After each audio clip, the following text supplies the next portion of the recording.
Mheshimiwa Rais wa Jamhuri ya Muungano wa Tanzania na viongozi wote wakuu mlioko hapa.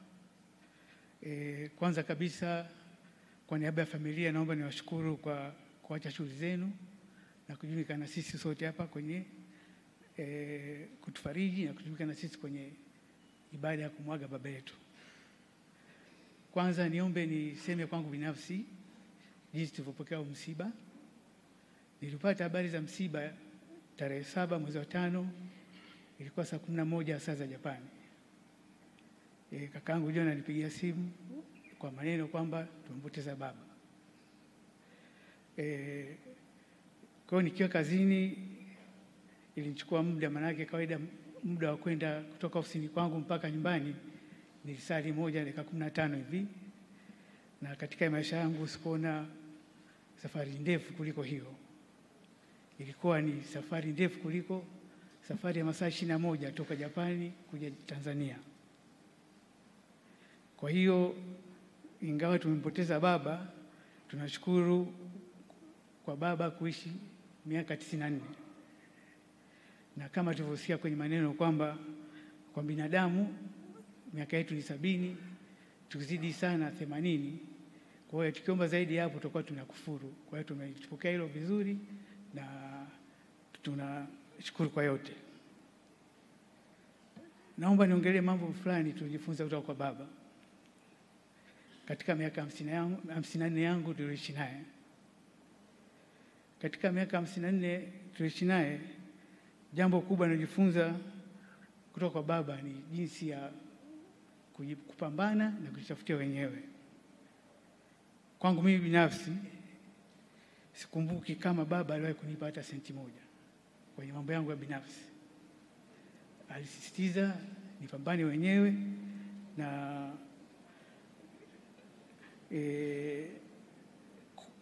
kwenye kujitafutia mwenyewe. Ila katika hayo yote hakushita kuwa mshauri mkubwa, na alikuwa tunapata muda wa kuchambua changamoto tunazozipata na kushauri, lakini pesa hajawahi kunipata siku moja. Jambo lingine nililojifunza kwa baba ni jinsi ya kuishi na watu vizuri. Mahudhurio ya msiba huu ni ushuhuda kamili wa baba jinsi ya kuishi na watu. Viongozi wetu wa serikali wako hapa, wa viongozi wa chama, naona marais wastaafu, mawaziri wakuu wastaafu, wakuu wa vyombo vya usalama na jeshi, katibu kiongozi, majaji, makatibu viongozi wastaafu pia wote wako hapa. Pamoja na hayo, sisi jambo lilogusa zaidi baada ya msiba tu, kuna watu waliotupigia simu. Mfano, kuna mafundi wa mapazia waliokuwa na weka mapazia kwenye nyumba yetu pale Usangi. Walipiga wakasema, bwana, mimi lazima nije nimzike mzee. Mafundi rangi, mafundi mabomba na watu wa kawaida wote walikuja, wakasema lazima tuje. Kuna watu marafiki wa mzee wametoka Copenhagen, Canada, wamekuja Copenhagen, Denmark, wamekuja kumzika mzee pamoja na umbali wote. Kwa hiyo tunashukuru sana kwa hayo yote. Jana tulipokuwa Mwanga kwenye shughuli ya kumwaga mzee, nilishangazwa sana nilipokuwa namsalimiana na Mheshimiwa Sabaya, mwenyekiti wa CCM mkoa wa Arusha. Akasema, mimi nilifanya kazi na mzee tangu 1980 na nimeshawahi kulala nyumbani kwenu. Hilo sikulijua. Pia jana tulipata ugeni mkubwa kutoka kwa mjumbe wa kamati kuu ya CCM ambaye alikuwa rafiki yake mama. Akasema, nimekuja hapa nipiniki kile chumba changu mama alichonipa.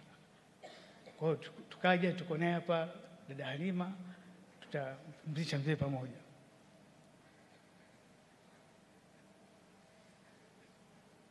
Lingine ambalo kubwa nimejifunza kwa mzee, sio katika hiyo miaka 53 ya mwanzo, ni katika hii miezi 6 ya mwisho.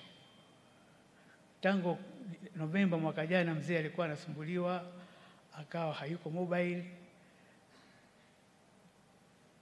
na tulikuwa na utaratibu kila mwisho wa mwaka tunakuja Usangi, tunakutana na familia.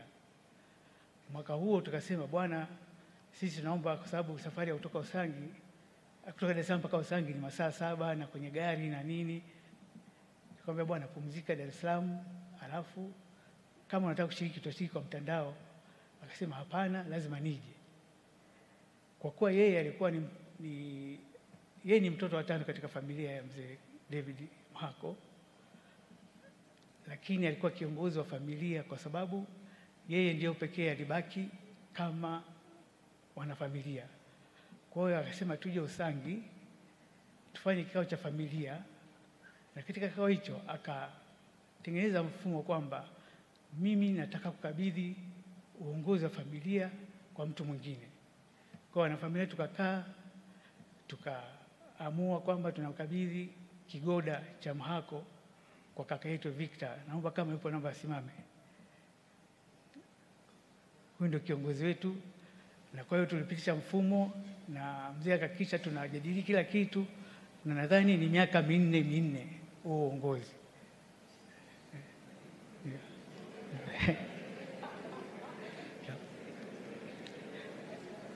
Hakuishia hapo.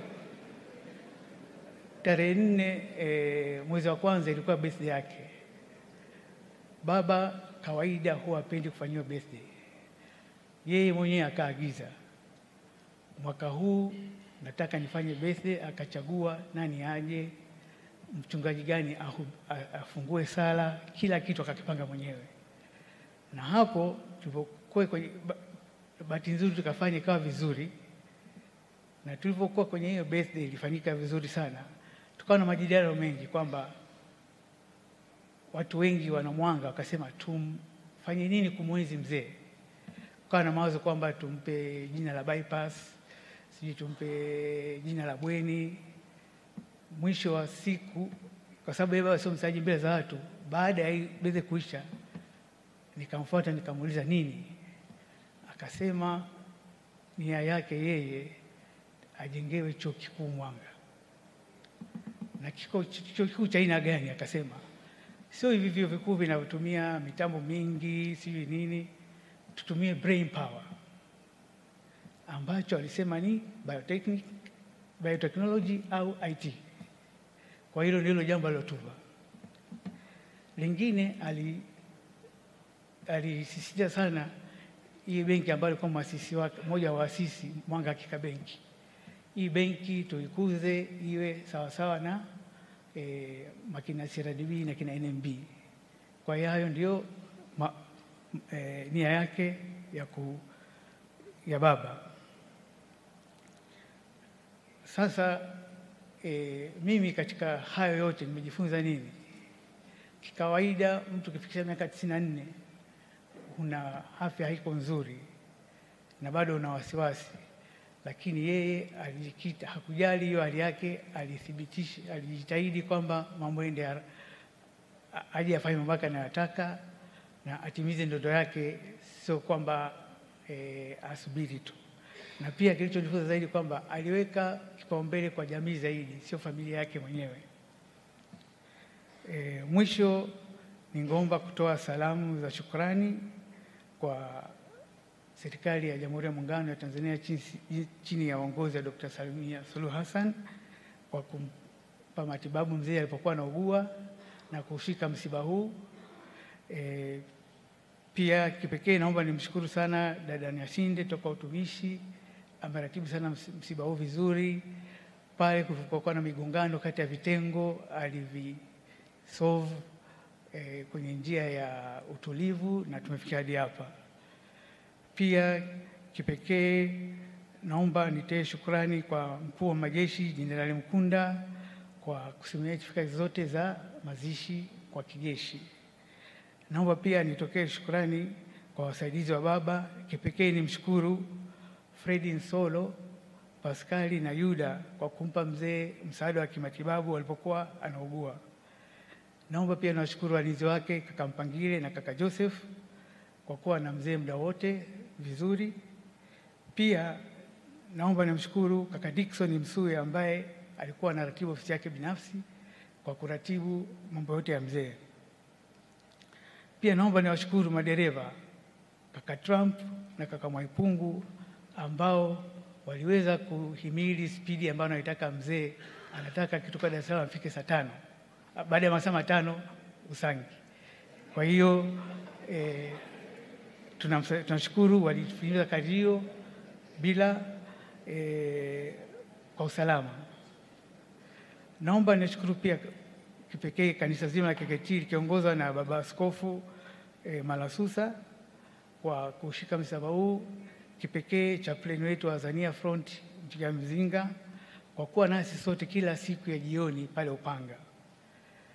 Pia naomba namshukuru maaskofu wote walitoka nje ya vitengo vyao kuja hapa Usangi kumzika baba, na pia shukrani ziende kwa mkoa wa Kilimanjaro na hususan wilaya ya Mwanga kwa kuratibu vizuri shughuli zote zilizofanyika wilayani hapa. Kipekee namshukuru dada DC ambaye anajiita binti watatu wa Mzee Msuya kwa kuratibu yote vizuri. Pia naomba niwashukuru wanadiplomasia kutoka Mwanga, Mheshimiwa Balozi Migiro na Mheshimiwa Balozi Shamim Nyanduga kwa kutukosoa na kutupa miongozo pale ya kiitifaki pale tunaendelea kwenye msiba. Pia naomba kushukuru familia ya Mhako na familia ya Mchangila, na tunaomba tuzidi kuendeleza umoja wetu ambao baba aliupandikisha chini ya uongozi wetu wapya Brigedia na kaka Victor na Brigedia Mbazi Msuya kutoka kwa wanafamilia wa Shikatini. Sitoweza kumtaja mmoja katika hotuba hii, lakini tunashukuru kwa wote walioguswa na kuja na kushiriki na sisi na kutufariji kwenye msiba huu. Asante sana kwa kusikiliza. Bwana ametoa na jina lake lihimidiwe. Asante sana.